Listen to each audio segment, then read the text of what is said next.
were injured by rioters on January 6th. Will you pardon anyone who attacked a police officer? Well, you know, the only one that was killed was a beautiful young lady named Ashley Babbitt for no reason whatsoever. In fact, they say that she was trying to hold back the crowd, and the crowd was made up of a lot of different people, so we'll see. But I will tell you this, the person that was killed was Ashley Babbitt. The other thing is, when they talk, you know, there was never charges of insurrection or anything like that. But if there were, this would be the only insurrection in history where people went in as insurrectionists with not one gun, okay? And let me tell you, the people that you're talking about have a lot of guns in their home. Greenland and the Panama Canal, so forth. Can you assure the world that as you try to get control of these areas, you are not going to use military or economic coercion? No.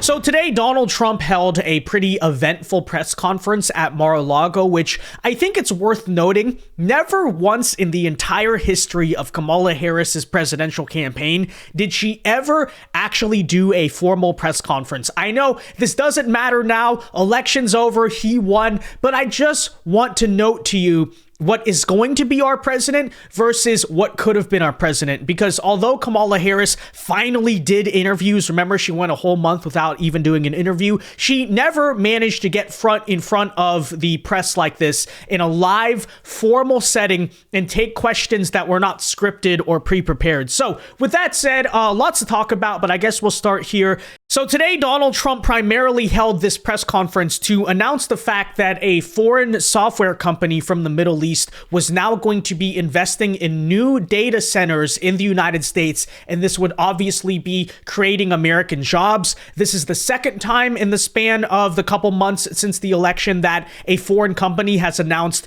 new creations of plants or offices in the United States. A Japanese one did it just last month, and yeah, this is the Trump effect. Suddenly, other countries who constantly, take advantage of America now actually want to invest in America in a way that benefits us. Take a listen.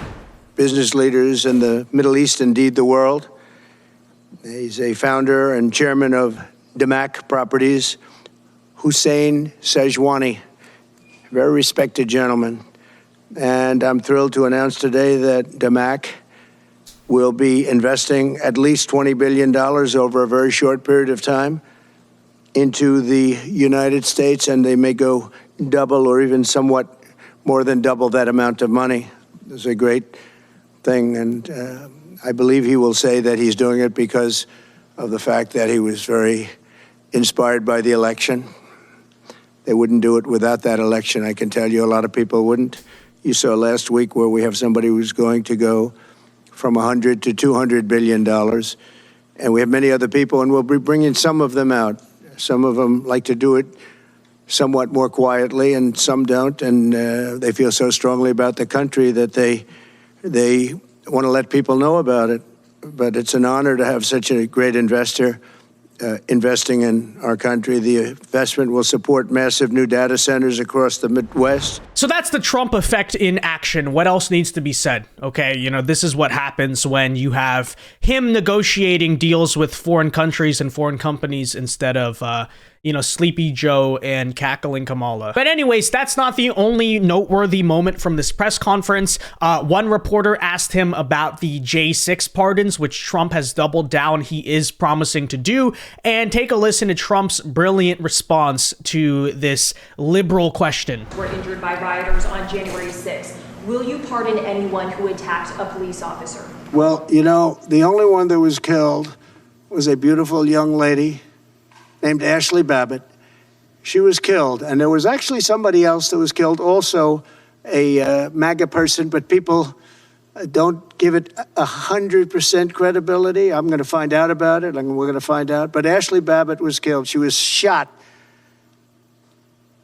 She had never been shot. She was shot for no reason whatsoever.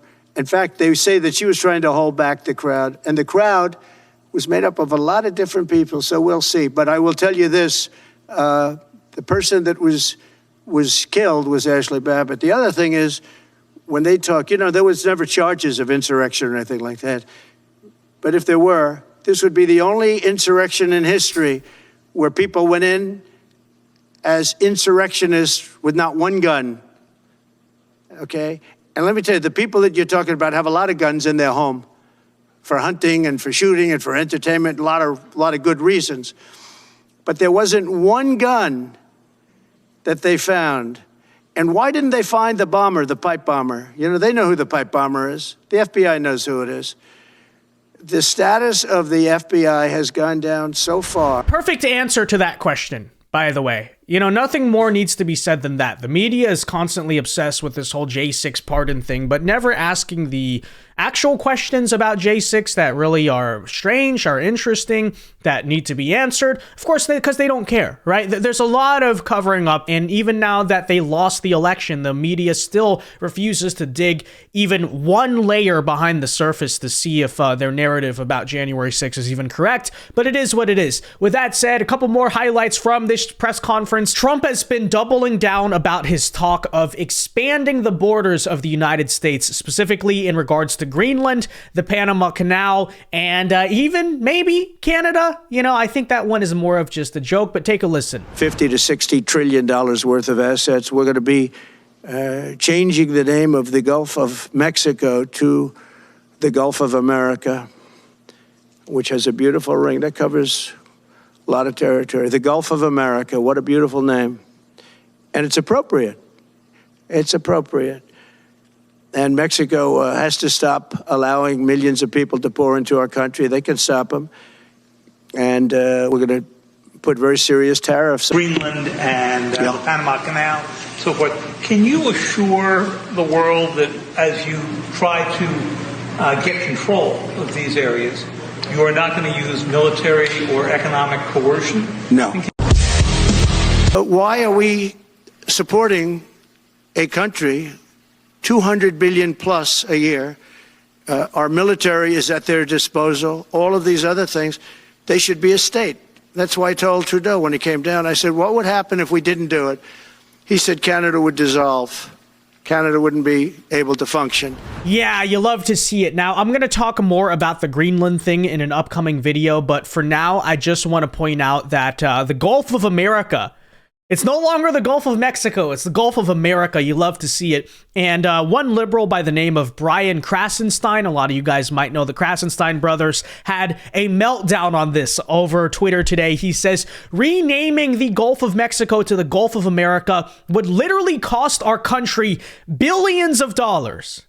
Apparently, it's going to cost billions of dollars to change the name of a sea in the ocean. It says, updating all official maps, government documents, and signage. Estimated cost, hundreds of millions of dollars. Well, it shouldn't actually take hundreds of millions of dollars, and maybe that's what Doge is for, okay? But this guy's like, actually, renaming the Gulf of Mexico is going to take so much money. Dude, shut up, dork. We're going to do it. We're going to do it, okay? Deal with it.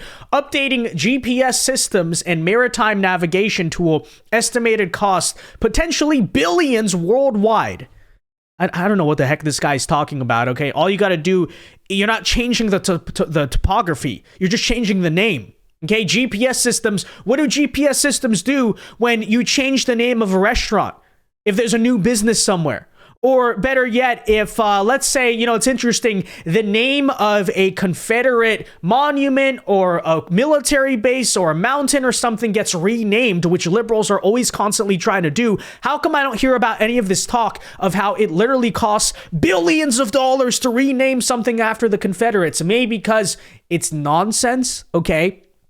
Takes like 2 seconds. You just change it on the map. It's really not that hard, okay? But apparently the branding damage also to companies that rely on the Gulf of Mexico branding, like tourism, shipping, and fishing industries, they'll be fine. They'll be fine, Brian Krasenstein. I don't think you know what the heck you're talking about. But that was just hilarious because, like, that's the meltdown, really? It's going to be so expensive. It's going to literally end the world if we rename the Gulf of Mexico to the Gulf of America, and then they wonder why we say Trump derangement syndrome is a real thing. Okay, because that's just nonsense. You're just changing a map. It's not that hard, and that's even if we actually do it, right? But here are the full press conference highlights from Trump earlier today. So yeah, $20 billion in tech investment in the United States will work to rename the Gulf of Mexico to the Gulf of America.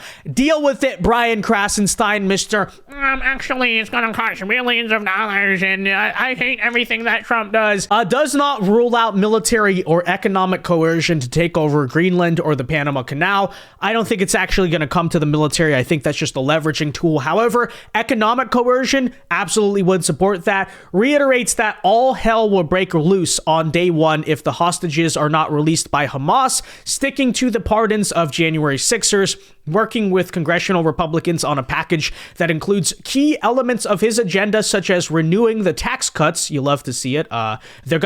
Trump's tax cuts are set to expire in 2025. So very incumbent, honestly, that he renew those tax cuts. Okay, I personally will be looking forward to that. Wants states to finish election counting by 10 p.m. on election night, essentially calling for the entire country to embrace the Florida-style voting system, which is obviously very efficient and very transparent. Supports using gas heaters over Biden's effort to force electric heaters on American homes. That's big. You love to see it because this stuff has been so freaking annoying and will immediately undo Biden's new offshore drilling ban. And this is, of course, a press conference where he went for almost an hour straight, which is something that the current president nor the aspiring president from the Democratic Party ever would have done. First, on just the style of this, I mean, maybe we focus too much, but we know that he backs up the style with action. And if he was just a typical politician talking and saying he's going to do this and going to do that, we might dismiss it. But he's somebody who has a record, and we saw that a lot of his talk does pay off. Talk about NATO, for example. He got the NATO countries to pay more. He talked about, they said it couldn't be done. Talk about the Middle East. He said he would get deals between Arab nations and Israel without the Palestinian Authority in the middle. John Kerry and others said it couldn't be done. He got it done. And the press conference itself, he did in 1 hour more than Joe Biden did in 4 years. So yeah, there you have it again, guys. The highlights from Trump's press conference earlier today. With that said, be sure to let me know your thoughts on all of this in the comment section down below. Leave a like on this video, subscribe before you go, and until next time, God bless and peace.